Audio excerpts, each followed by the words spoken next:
Hello and welcome to Hack It. I'm Sakshi, the CEO and founder of Food Hack. In each episode of Hack It, we'll be discussing females, founders, and of course food with some of my favorite people in the world. I've brought together some of my fellow founders to talk about their journeys, the challenges, the highs and lows of being a founder. And of course, we end each episode with a little nugget on food as medicine.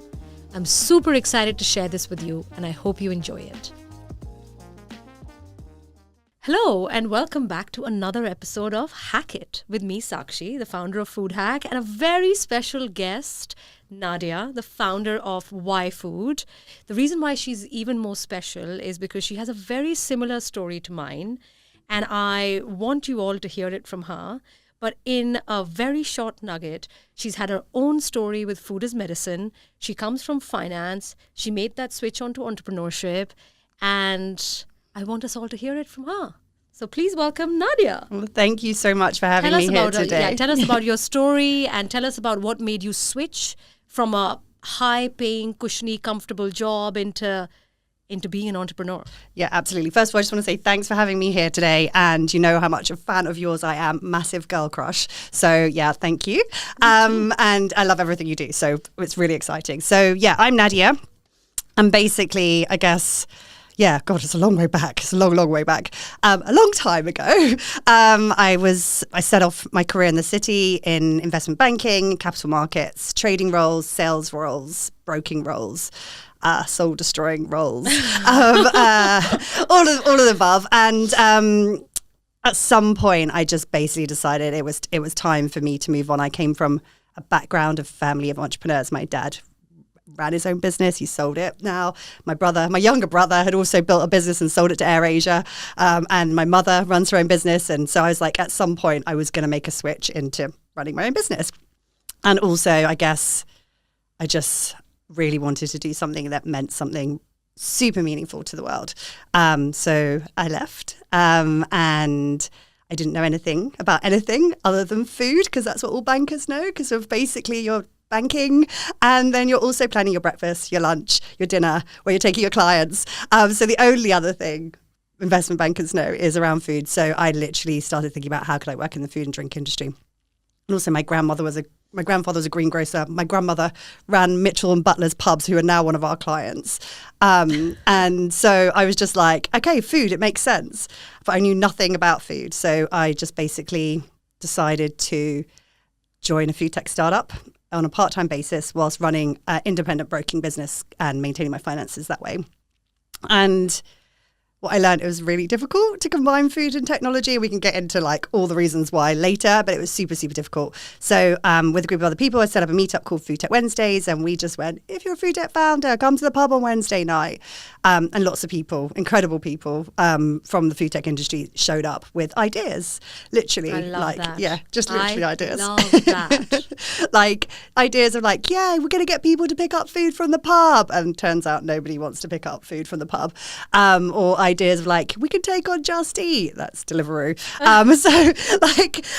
So just bit by bit, I just started to build this community around entrepreneurship within the food and drink industry. And do you know what? Majority of those people were ex-bankers as well. I think we'd all seen the fintech boom, and we also like were over our jobs and we were looking for the next area. So we moved into this sort of food tech boom.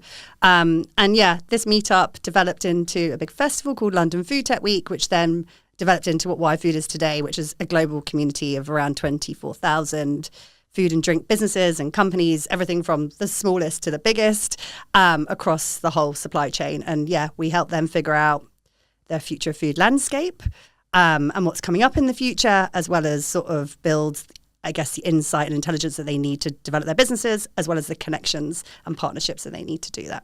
Yeah, I've been to some of these events and they're truly impressive. I love the fact that unlike most community events, you guys actually come well-researched, data-driven. You get to learn like nuggets about the industry. For me, I love data. Math is my love language, as everyone knows.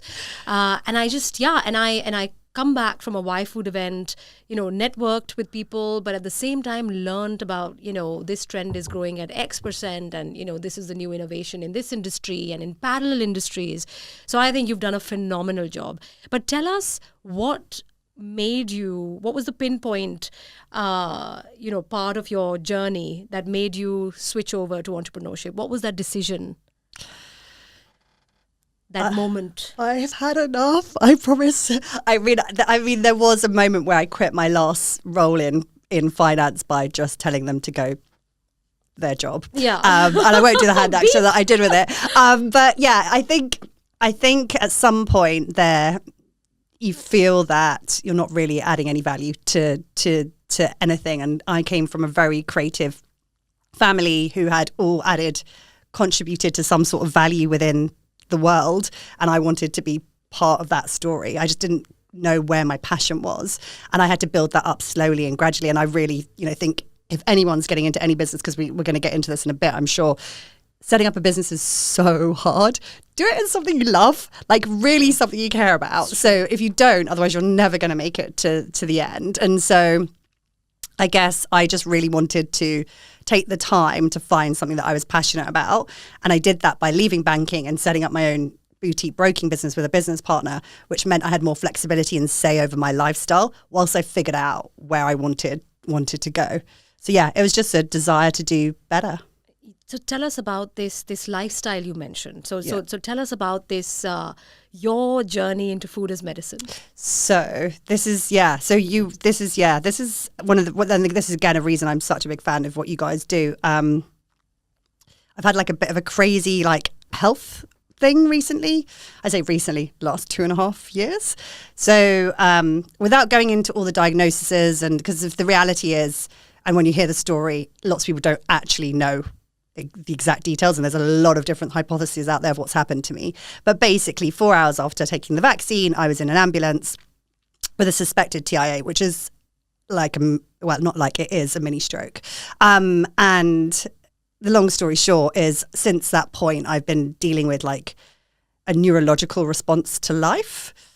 By life, I mean getting too tired, missing a meal, running, any form of exercise. And just to put into context, the day before the vaccine, I ran around Richmond Park, which was 11.5. So I think I can't remember 11.5 or 12.5K. I used to run that regularly. So I went from, this huge powerhouse of fitness and energy and everything. And within 4 hours, I had 286 days in the last 2.5 years I wasn't able to walk. So it's been shocking. And I think it could happen to anyone at any time. And I definitely am a believer that maybe something like this may have happened to me anyway. Maybe that's the weakness in my body and the vaccine triggered that, or whatever it might be. But I have definitely taken, and I've always taken a holistic approach to healthcare, but all the research and knowledge that we were doing through Why Food already, and already starting to track this food as medicine, I guess, movement is what we call it. We put it under a bracket that we call the global health crisis.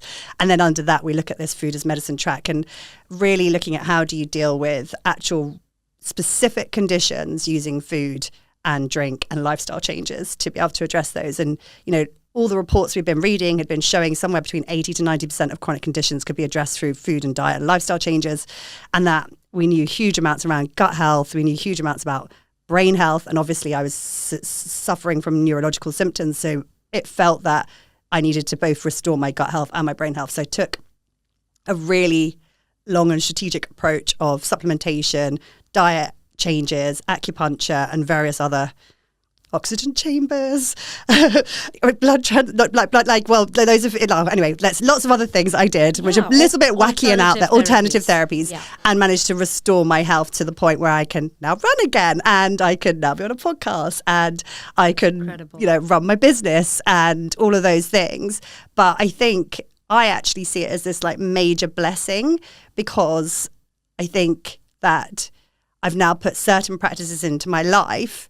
Not that I was unhealthy before, but certain practices into my life that I think will protect and restore my health for a much, much longer period of time. And then obviously that is really interesting to me, particularly as we start to look at this whole longevity trend and biohacking and age reversal, and can I be 18 at the age of 58? Oh, 100%. 100%. I'm totally going that way. We'll do it together. Yes. But that is so inspirational, Nadia. Yeah. Thank you for sharing this story. I keep telling, one advice if I had to give to anybody is the art of storytelling. Don't underestimate it. the art of storytelling is everything.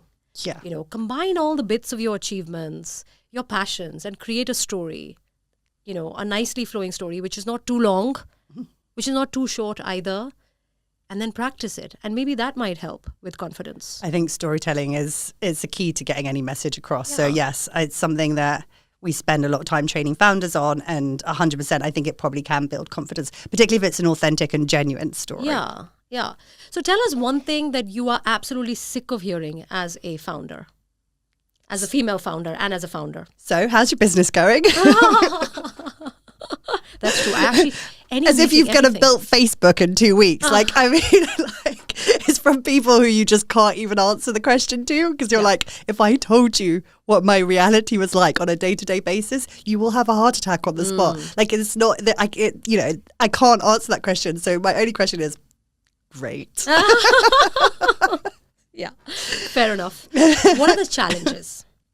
I know there are loads, but what are the challenges? Let's be very honest to the audience about the challenges so they can visualize. So look, I think about this. I think when you set up a business, it's like basically you just inherit this like mirror, and this mirror is like taller than you, it's wider than you, it's magnifying. And do you know what it does? It magnifies every single weakness or flaw that you have, right? And it's so obvious, like where you aren't able to step up or deliver, or you have an information gap. And you have a choice. You can either completely crumble, or you can start to figure out, how do you fix these weaknesses or flaws? It's often in yourself to start off with as a leader. So there's a huge amount of like growth that needs to happen and training under very pressurized conditions. So you think you train for a marathon for months and months and months, and we walk into entrepreneurship with no training whatsoever. Most of us really no reality of it. So you have to do it on the job. And I think like that process is really tough. And I think it can create huge amounts of mental pressure on people that maybe didn't really sign up for it or didn't want it. And I think if you see it as this like incredible opportunity to have this amazing challenge ahead of you, and you love solving problems, and some of the problems are solving problems within yourself, so that's self-growth, but also problems within your business, problems every single area you could possibly, to the point you get to the thing like I'm ready for the next set of problems, please bring me my next set of problems. So I think the biggest challenge of setting up a business is actually maintaining your mental well-being whilst operating under a place of significant pressure and uncertainty, and being a good leader. Yeah, well, everyone has their own ways, right? Yeah. I think it's about surrounding yourself with the right people, and it's not necessarily, the right people aren't necessarily the person who has made it X, Y, Z or whatever, or has tons and tons of experience, because the reality is I'm a big believer that nobody's going to know your business as well as you do, and everybody has an opinion or a view. So at some point you have to filter out that noise. It's about surrounding yourself with people who can really give you like that emotional and mental support and are on your side, but also give you strategic and constructive advice, not the answer, but how you might be able to go about figuring that answer out. So I do think founders networks or like-minded founders is really important to have that around. I get that from my brother, who's now my business partner, but he gave me that from day one. He's an entrepreneur, and I can use him as a soundboard for anything and everything. And sometimes it's just like, I can't cope with today. And he'll just be like, yes, you can. Chin up. Yeah. So that's the first thing. The second thing is, it's okay to be operating in areas that you don't understand, you don't know, and you have no experience of doing, because that's basically your new job. And you've got to start to figure out new sources of information or way of figuring that out quickly. And sometimes it's like, actually, the only way we're going to figure it out is by doing something, getting it wrong, and picking ourselves up and trying again. And we're going to do that as quickly and as cheaply as possible. Other times it's like, actually, I'm going to speak to a load of other people, read as much possible, listen to as much as possible in as quickly as possible, and then make a view on it and then try again. So it's just getting comfortable and building that culture of like, yeah, we're going to keep getting things wrong. That's okay. Because particularly if you've got a junior team, like they mentally really struggle. So if you've already got yourself to that thinking, you now have to convince the rest of your team that that's okay. And I remember when I set up my business, I used to say, I felt like I was walking in the team to the edge of a cliff and telling them that there was a net at the very bottom. And I was like, jump. And I was like, fuck, I hope there's a net. I hope there's a net. I hope there's a net. And like trying to run down to the bottom and put up the net and catch them all. And oh, whoops, one went over the edge. Thank God there's a little bit of a pool there. They're swimming. Get them armbands on. Like, you know, it was really like that at the beginning. And then bit by bit, I started to figure out how to like jump off less big cliffs, smaller cliffs, like more controlled cliffs, how to put more structure around that and give them the mental and emotional support to make them see it as a fun opportunity to figure it out. And also still like find ways to be like, okay, we figured this out, so it's still a success for us because we're like one step closer. So I think it's about building that system and culture around that as well. I think it's really interesting. You said, I actually made some notes while you were saying, because there's so many relatable things. Yeah. Before we started the podcast, I was actually just discussing with a colleague, you know, in the early stages of a company, especially like ours, we have a tech team with the AI stuff. Yeah. We have an operations team with the food products. You know, there's a lot going on. And with there's us. no way you could be an expert in every single. For sure. Like, Listen, my job title is not CEO and founder. It is the Chief Problem Solving Officer, CPSO. Literally, every day my job is, I have to, when I wake up in the morning, I have my system, which is the meditation, the exercise, the, you know, sometimes baths once a week or whatever, just to gather all that energy and get ready for the day, because my day is going to be full of checkmate problems. Like, I'm going to be checkmated every hour. Every time I finish a meeting, I have to now solve an impossible problem, and I know it. So I need all my energy, I need all my brain power, I need all my feminine power, my empathetic power, my, you know, everything, right, to fight this battle. And that is what my Monday to Friday every single day looks like. Not to scare anybody, but this is what it takes for me to show up to work. Yeah, you know, my sort of morning routine.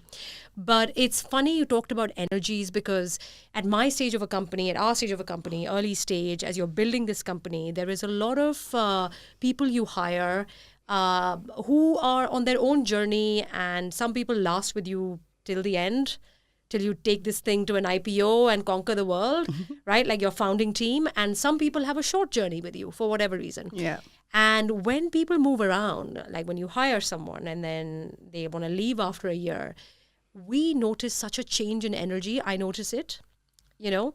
And so there is a term called energy vampires. And it is true as much as it is true in your personal life, it's also true in your professional life. So you as a solo founder, female founder, I think you have to be very careful of these energy vampires. Protect your energy, protect the positive energy you're creating in your startups, amongst your employees, the mutual respect you have for your employees, that creates positivity. And I feel like that positive energy can be quite a tailwind for the business, because in startups, let's be honest, no one's working for you for the salary, because bigger companies will offer you salary. They're working in it. They all do a bit of a salary sacrifice. They don't get pay rises as much because you're always fundraising, forever fundraising. They're in it because there's also a bigger mission that sort of ties you with them and them with the company and the product. And, you know, so it's very important to have that positive energy in the startup and to maintain 100%. that. And make sure your team don't burn out, right? Because it is actually your responsibility as a leader not to burn them out. And I see it happening so much. And it's so easy to do because you take your eye off the ball and your expectations are that we've got to keep going. And you've got, you know, unrealistic goals and you burn out your team. And once you get that super negative culture in a company, it's almost like you have to start the whole team from scratch again to be able to like overcome it, because it's a really difficult thing to navigate your way out of. So I think you're really right. And I also think work-life balance and the energy and the meditation and the exercise, you can't get through this without looking after yourself. You know, as our companies grow bigger, you know, I feel like they're going bigger healthily. Yeah. I mean, in the food and drink industry, there's a lot of like positive culture, male-led companies as well. I think That's great. I think it is an industry that is quite like aware of culture and mental stability and all of these sorts of things. But I do think it comes naturally to women. Yeah. Because it's like, well, you do that in your family unit, right? You're responsible for making sure everybody's happy, everybody's fed, everybody's watered, everybody's happy. Yeah. And then I'll sort agree. myself out. I think that's really good advice because I think you have to tell your story to people because the story, I'm sure every founder has a strong, especially if you're a female founder, the story has to be strong enough for you to leave your amazing comfort zone that you were in. Definitely. To do something like this every day where you are checkmated every day multiple times. Yeah. Right? It's really difficult to do to become a founder. And so this story deserves to be heard because you need to sell this story, this dream, this vision. You need to bring people on board to be able to sell your product, your service. And you need platforms to be able to tell this story. And Why Food is one platform. I mean, the reason we do this podcast is because I felt that there are a bunch of founder communities, but I don't find them to be as insightful, as honest. And I feel that there are a lot of questions, especially the female founders have in this ecosystem. And so I wanted to, I have so many female friends, female founder friends, and I wanted to kind of share and offer a very sort of authentic platform to be open, give tips, share the challenges for day-to-day running, and really help nurture this community because I think there is a lack of nurturing and a lack of understanding the importance of fundraising or the importance of storytelling, which is what you were trying to say, which is, I think, definitely a point that we can learn from the male counterparts is let's tell our stories with confidence. Let's own it, right? Let's bring everyone on board. So I think that's a great takeaway, is that make sure you're not just jumping into entrepreneurship because it's cool or because it gives you a title promotion or whatever you think. There needs to be a real passion because, it's very challenging. I spend most of my time trying to talk the new founders that come through our doors at Y Food out of setting their business up. So like if I can talk you out in this like next hour, you're never going to make it through. And then I often like one of the big pieces of advice I always say, like either fix a problem that like is a problem for you personally and that you really understand it, or fix a problem in an industry that you've already got like knowledge and experience working in. Because if you're going down like something that's completely like out of your realm, you've got a lot of learning to do and it's really, really, really tough, like really tough. And you probably are unlikely to like really empathize with the problem space. Like you're not really going to be obsessed enough with it to dedicate your next X number of years to trying to solve it. So what do you see like when you meet an entrepreneur or, or founders in let's say the future of food space? What's a common mistake you find? So we talked about general mistakes for founders in general. I think team burnout is like a really big one that you see across every industry. Burning out your team too quickly or creating a toxic culture. And that is something that I think you need a strategy on planning and how you're going to manage that. And it's really easy to see. I think within food, there's this like idea that like their physical businesses and their tech businesses within food tech, like they tend to have an actual physical operational piece and they actually have a tech piece as well. That's where we look at that food tech intersection. And I think each of those requires a huge amount of investment, a huge amount of expertise and a huge amount of development separately and together. So that's like it's just a much bigger piece of work than other tech-based businesses.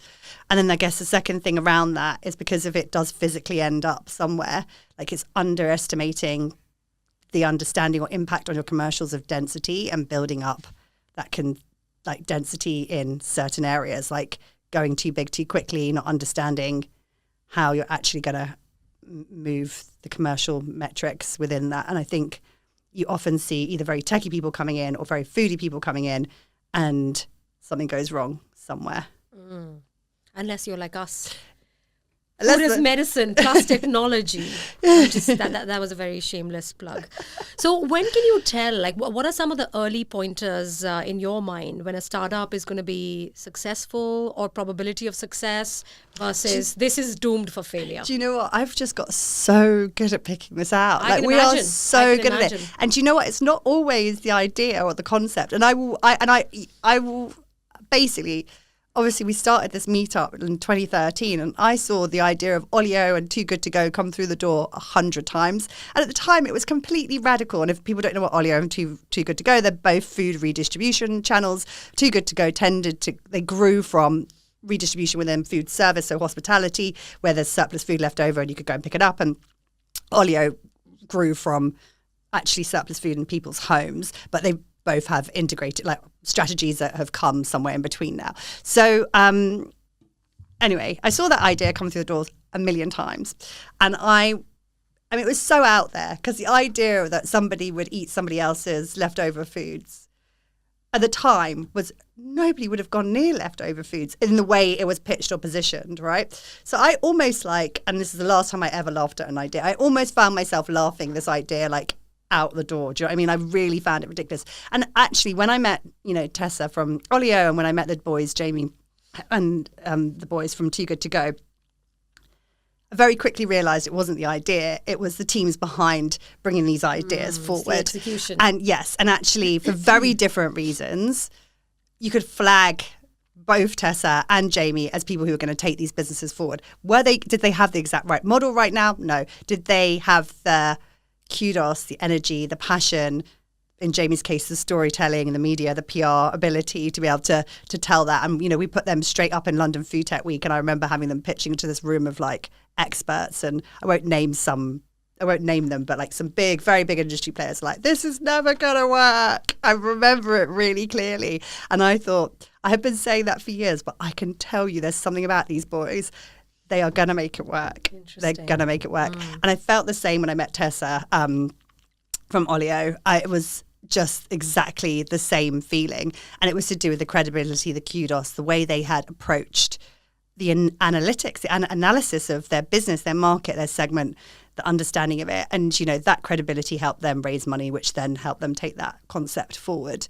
So, yes, of course, it's picking a problem space and coming up with a solution that is in a segment that's big enough and makes sense and is the right timing for it and all of these things. But actually, I think the team and the people behind it are really probably the biggest indicators at an early stage of how easily this business is going to move forward or not. Couldn't agree more. I used to be an early stage investor. Well, but when I met you, I felt exactly the same, by the way. I was like, I said to the team, whether they've got it exactly right now, we will find out. But I tell you what, they're going to make it to the end. I love that. Yeah. We will make it to the end. We will make it to the end, 100%. So she's just going to figure it out. 100%. And I say this to myself in the mirror every morning. Yes. I'm joking. but I should. Everybody should. You should. You should. No, I think we will. We will. 100%. There is, I think, the UK, at least, where we've launched our first physical products, I think people have responded very well. They love turning the back of the pack around. They love,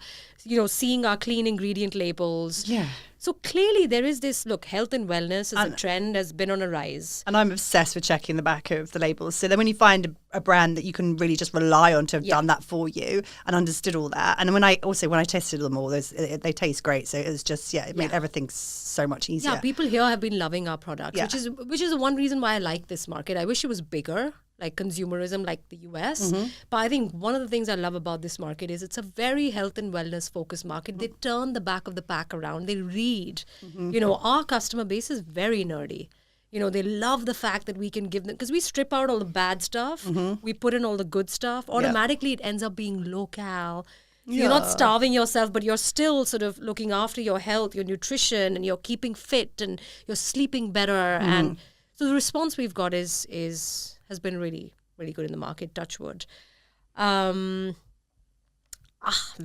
I interview you. I can't help it. I've been trying to rein in the whole way through all the questions I'd like to ask you. I know. No, you should. But you know what? I have a last question. Yeah, go for it. Which I think would be helpful for the audience. So, how do you stay ahead of the curve with all the trends in your industry? Keeping it informative for members like us. Yeah, how do you stay ahead of the curve?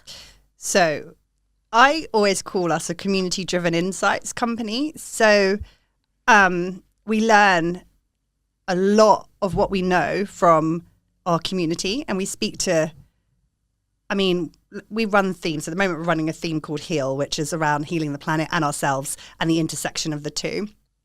We'll speak to 400 companies in that process. We'll interview them, we'll log all the details. They'll send us their reports, their research, et cetera, et cetera. And then we also track companies and what they're doing in innovations. Of course, we've got huge amounts of consumer research that's coming into us from various sources.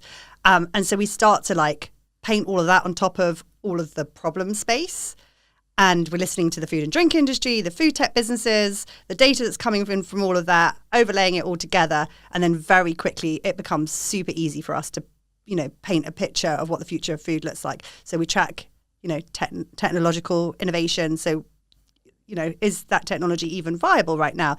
At what point does it come into commercialization? Like, what are the challenges around that? So we have like those types of experts. We track like world problems or social problems, which there's huge amounts of data from every government and country out there. And so it's thinking about that in line with those things. We listen to the industry and the current challenges their faces and priorities. And the thing is, industry moves slowly. So like they've been talking about net zero for ages. So it's really easy to forecast like the problem spaces, how they're going to need to achieve net zero and the solutions that are going to be needed. So we can almost call like where we're going to see the growth or traction on something like that quite early on. So we can like future forecast 10 years. So we say, this is the problem. This is what they're trying to fix it. These are the biggest drivers of their problem space. So they're going to need solutions in that. Where's the technology and innovation? What's looking at the cost levels of that? And we start looking at all of that. Who are all the calls that we've had? What's coming up? Right. That's what it's going to look like in 10 years' time. You're describing my previous job at SoftBank. Like this is how I used to like diligence companies is finding the problem, solutions, laying out the companies and picking the ones I wanted to. That's but we really do it smart. with a lot more fun. Yeah, you can see that. You can see that. Like I feel like, you guys are very insight driven. So that's amazing. Yeah. In the next part of the podcast, I wanted to cover a nugget on food as medicine. So I've obviously spoken so much about this AI engine that we have, and we're always looking at clinical research. And so I thought this is a great place to actually share something that our engine pulled out on lentils. So we all know lentils, right? We all try to incorporate them, and there's different types of them. Our engine actually pulled out 74 different results in clinical studies. And of course, it's a very digestible plant-based protein, which we know protein powders are like a big market, isn't it? Mm-hmm. But I have a big problem with it because it's all chemicals. Turn the back of the pack around and you won't recognize a single substance in there. That really bothers me. So actually, in our recent NPD cycle, we have been playing around with lentils to create a all-natural, easily digestible, non-processed, no-chemical protein powder. I think it's going to smash it. It's too early to talk about it, but I'm really excited about that. Also, I love lentils because this is going to come as a surprise to you and to most people, because it did come as a surprise to me. It's actually, these are also really good for cardiovascular health. Really? Who would have thought? Yeah, they're actually really rich. They're high in iron, manganese, phosphorus. What do all these things mean? Basically, they're really good. They're really helpful for blood formation. So you've got your red blood cells, really good for that. Really good for bone mass. We know they're high in protein, so good for like our bones and stuff. And really good for oxidative stress. What is oxidative stress? It's actually to do with aging. So when our cells get stressed, it's called oxidative stress. And that's kind of what causes aging and aging-related situations. So lentils is a great source of protein. We should be adding it in our diets. It's also a source of polyphenols. And there's loads of recipes that we're going to share through our new app that's coming. Awesome. Which is fun. And that's a wrap. This was a really insightful and fun episode, especially for me, because not only Nadia is a female founder, but she is also a female founder in the future of food industry.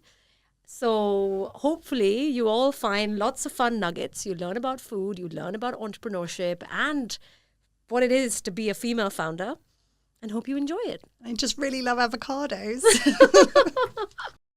Thank you for listening to Hack It. I hope you enjoyed the insights and stories that we shared today. Are you hungry for more? Follow us on Instagram at The Food Hack. That's a hack without a C. Or subscribe now to be the first to hear about our next episode when it drops. See you next time.